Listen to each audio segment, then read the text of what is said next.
નમસ્કાર મિત્રો, સ્વાગત છે તમારું અમારી આ યુટ્યુબ ચેનલમાં। મિત્રો, દરેક લોકોના ઘરમાં સાવરણી તો હોય જ છે અને સાવરણીથી કરેલા વિશેષ ઉપાયો તમને તમારા જીવનની દરેક પરેશાનીઓમાંથી બહાર પણ કાઢી દે છે। હવે જીવનમાં દરેક વ્યક્તિ ઈચ્છે છે કે તેની પાસે ખૂબ જ વધારે પૈસા હોય, તેના જીવનમાં ખૂબ જ વધારે ખુશીઓ આવે, પણ એક નાનકડી ભૂલ વ્યક્તિને ગરીબી અને દરિદ્રતા તરફ લઈ જાય છે। એવામાં સાવરણીથી જોડાયેલો આ એક ઉપાય તમારા ભાગ્યને પણ બદલી શકે છે। આજે અમે તમને સાવરણીથી જોડાયેલો એક ઉપાય બતાવવાના છીએ જે તમારા ભાગ્યને બદલી નાખશે। તમારા જીવનમાં ચાલી રહેલી તમામ પ્રકારની સમસ્યાઓ દૂર થશે। મિત્રો, આ એક સાવરણી તમારા જીવનની દરેક પરેશાનીઓ દૂર કરે છે અને સાવરણી તમારા જીવનમાં ખુશીઓ પણ લાવે છે। તો મિત્રો, સાવરણીનો નિયમિત ઉપયોગ કરતી વખતે જો તમે કેટલીક ખાસ વાતોનું ધ્યાન રાખશો તો તમારા જીવનમાં ધનની કમી ક્યારે પણ નહીં રહે।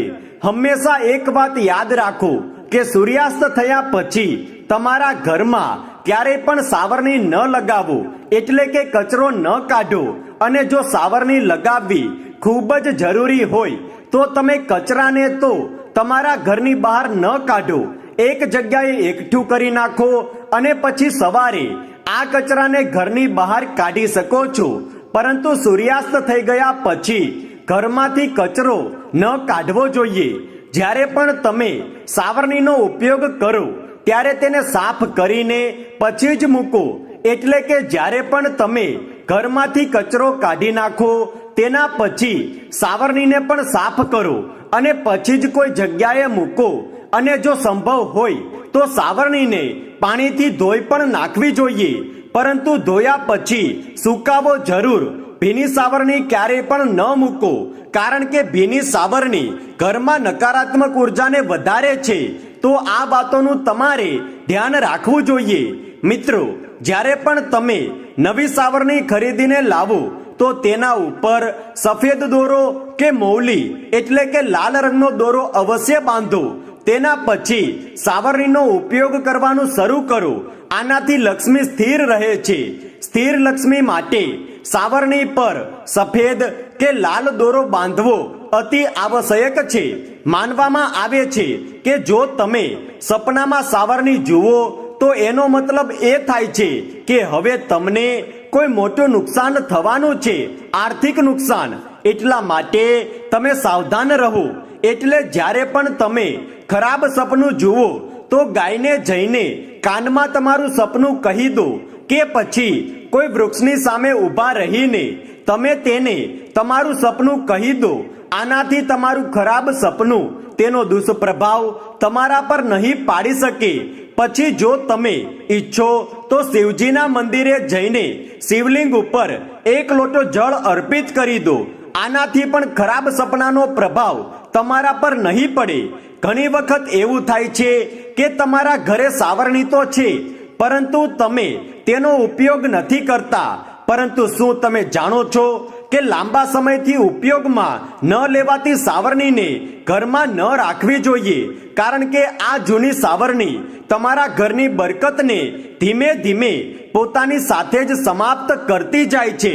એટલા માટે જ્યારે પણ તમે નવી સાવરણી ખરીદો કે પછી તેનો ઉપયોગ કરો, સાવરણી તો તમે કોઈ પણ દિવસે ખરીદી શકો છો, પરંતુ જ્યારે તેનો ઉપયોગ શરૂ કરો તો શનિવારના દિવસથી જ કરો। આનાથી ઘરમાં બરકત પણ રહે છે અને જીવનની જે સમસ્યાઓ અને પરેશાનીઓ હોય તે પણ દૂર થાય છે। અને મિત્રો, એક વાત તમે હંમેશા યાદ રાખો કે સાવરણીને તમારા ઘરમાં કોઈ એક નિશ્ચિત સ્થાન પર જ રાખવી જોઈએ। કોઈ એક સ્થાન તમે નિશ્ચિત કરી લો અને તે જ જગ્યાએ સાવરણીને દરરોજ મૂકો, અને ક્યારેય પણ ખુલ્લા આસમાનની નીચે સાવરણી ન રાખવી જોઈએ। જે પ્રકારે તમે ધનને છુપાવીને રાખો છો તે જ પ્રકારે સાવરણીને પણ આવતા જતા લોકોની નજરથી છુપાવીને રાખવી જોઈએ। કારણ કે માનવામાં આવે છે કે સાવરણી એ તમારા ઘરની દરિદ્રતાને દૂર કરે છે અને માતા લક્ષ્મીજીને પોતાની તરફ આકર્ષિત કરે છે. એટલા માટે હંમેશા સાવરણીને ઢાંકીને અને છુપાવીને રાખો. આવતા જતા લોકોની નજરથી બચાવીને રાખો. માનવામાં આવે છે કે ધનની દેવી માતા લક્ષ્મીજીનો વાસ સાવરણીમાં જ હોય છે. એટલા માટે સાવરણીને ક્યારેય પણ પગ ન અડાડવો જોઈએ અને ના તો પગથી કોઈ જગ્યાએ સાવરણીને ખસેડવી જોઈએ, કારણ કે આનાથી માતા લક્ષ્મી રૂષ્ટ થઈ જાય છે. એટલા માટે આ બધી વાતોનું ધ્યાન રાખવું જોઈએ. હવે જો તમે ઈચ્છો કે સાવરણીથી કરેલો નાનકડો ઉપાય માતા લક્ષ્મીજીને તમારા ઘરમાં હંમેશા માટે સ્થિર બનાવીને રાખે, તો એવામાં તમે કોઈ પણ પૂર્ણિમા, અમાસ કે એકાદશીના દિવસે બ્રહ્મ મુહૂર્તમાં 3 સાવરણીનું દાન કરો. વર્ષમાં એક વાર તો 3 સાવરણીનું દાન કરવું જ જોઈએ. અને જ્યારે પણ તમે સાવરણીનું દાન કરો તો તે સાવરણીને ત્યાં મૂકી દો અને પાછળ ફર્યા વગર પોતાના ઘરે ચાલ્યા આવો. મિત્રો, આ ઉપાય ઘરમાં માતા લક્ષ્મીજીના સ્થિર વાસ માટેનો છે. એટલા માટે આ ઉપાય કર્યા પછી તમારા ઘરમાં લક્ષ્મી સ્થિર થવા લાગે છે.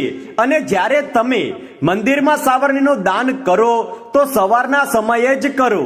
તો મિત્રો, આ સાવરણીનો નાનકડો ઉપાય છે, પરંતુ જીવનની કઠિનથી કઠિન પરિસ્થિતિઓથી પણ તમને બચાવીને રાખે છે. સાવરણીનો આ ઉપાય તમારી જિંદગીને બદલી શકે છે. તમારા દુર્ભાગ્યને સૌભાગ્યમાં બદલી નાખશે આ ઉપાય. જીવનમાં ચાલી રહેલી તમામ પ્રકારની પરેશાનીઓમાંથી છુટકારો મળશે. હવે મિત્રો, આમ તો સૂર્યાસ્ત પછી ઘરમાં ક્યારેય પણ સાવરણી ન લગાવવી જોઈએ, એટલે કે ઝાડુ ન લગાવવું જોઈએ. પરંતુ એક વાત હંમેશા યાદ રાખો કે સાવરણીને ક્યારેય પણ ઊભી ન મૂકો, એટલે કે સાવરણી ઊભી કરીને ન મૂકો. એવું માનવામાં આવે છે કે આ અપશુકન ગણાય છે. સાવરણીને ઊંધી રાખવી, સાવરણીને ઊભી મૂકવી આ અપશુકન ગણાય છે. ઘરની પરેશાનીઓને વધારે છે. ઘરમાં ગરીબી અને દરિદ્રતા આવે છે. અને જ્યારે પણ ઘરમાંથી કોઈ વ્યક્તિ બહાર જાય તો તરત સાવરણી ન લગાવવી જોઈએ, કારણ કે આ તે વ્યક્તિના જીવનમાં રાહુ સંબંધિત પરેશાનીઓ વધારે છે. રાહુ ગ્રહ તેના જીવનમાં મુશ્કેલીઓ ઉત્પન્ન કરે છે. હવે મિત્રો, જ્યારે પણ તમે તમારા ઘરમાં પોતું લગાવો તો પોતું મારવાના પાણીમાં થોડું મીઠું અથવા તો ફટકડી નાખી દો અને પછી આ પાણીથી ઘરમાં પોતું લગાવો. કારણ કે કહેવાય છે કે મીઠું એ ઘરમાં રહેલી નકારાત્મક ઉર્જાને શોષી લે છે, જેના કારણે તમારા ઘરમાં રહેલી દરિદ્રતા હંમેશા માટે દૂર થઈ જશે. તો મિત્રો, પોતું મારવાના પાણીમાં મીઠું જરૂર નાખો. હવે મિત્રો, ઘણા લોકો શું કરે છે કે સવારમાં કોઈ નજીકના મંદિરમાં સાવરણી લગાવવા માટે જાય છે, એટલે કે ઝાડુ લગાવવા માટે જાય છે. તો આ કામ સંભવ હોય તો જરૂર કરો. આનાથી તમારા જીવનના ભાગ્યના દરવાજા ખુલે છે અને તમારો ભાગ્યોદય સહેલાઈથી થઈ જાય છે. જો તમે નિયમિત રૂપે તમારા ઘરમાં સૂર્યોદય પહેલા સાવરણી લગાવો છો તો તમારા ઘરમાં ક્યારેય પણ કોઈ વસ્તુની કમી નથી રહેતી. આમ તો સૂર્યોદય પહેલા ઉઠવું પણ જોઈએ, જેનાથી વ્યક્તિની અંદર સકારાત્મક ઉર્જાનો વાસ થાય. અને મિત્રો, શનિવાર તેમજ રવિવારના દિવસે તમે તમારા ઘરમાં સાવરણી લગાવતા પહેલા ઘરના મુખ્ય દ્વાર પર પાણી છાંટી દો. આવું કરવાથી જો કોઈએ પણ તમારી ઉપર તંત્ર મંત્ર કે અન્ય કોઈ ખરાબ શક્તિઓનો પ્રભાવ પાડ્યો હશે તો તે સમાપ્ત થઈ જશે. તો હંમેશા યાદ રાખો કે શનિવાર અને રવિવારના દિવસે ઘરમાં સાવરણી લગાવતા પહેલા મુખ્ય દ્વાર પર પાણી જરૂર છાંટો, પછી સાવરણી લગાવો. આવું કરવાથી નકારાત્મક શક્તિઓથી તમે બચેલા રહેશો. તો મિત્રો, આ નાનકડા ઉપાયો છે, પરંતુ જીવનની બધી જ પરેશાનીઓનો અંત આ જ ઉપાયો કરી શકે છે. કારણ કે સાવરણીમાં માતા લક્ષ્મીજીનો વાસ માનવામાં આવે છે. એટલા માટે સાવરણીથી જોડાયેલા આ ઉપાયો કરીને તમે તમારા જીવનમાંથી ધન સંબંધિત કોઈ પણ પ્રકારની સમસ્યાઓ અને પરેશાનીઓમાંથી ખૂબ જ જલ્દી છુટકારો મેળવી શકો છો. અને માતા લક્ષ્મીજી તમારા જીવનના દરેક કષ્ટોને દૂર પણ કરે છે. તો મિત્રો, ઉમ્મીદ છે કે આ જાણકારી તમને પસંદ આવી હશે. કમેન્ટ બોક્સમાં સાચા દિલથી જય માં લક્ષ્મી અવશ્ય લખી દો.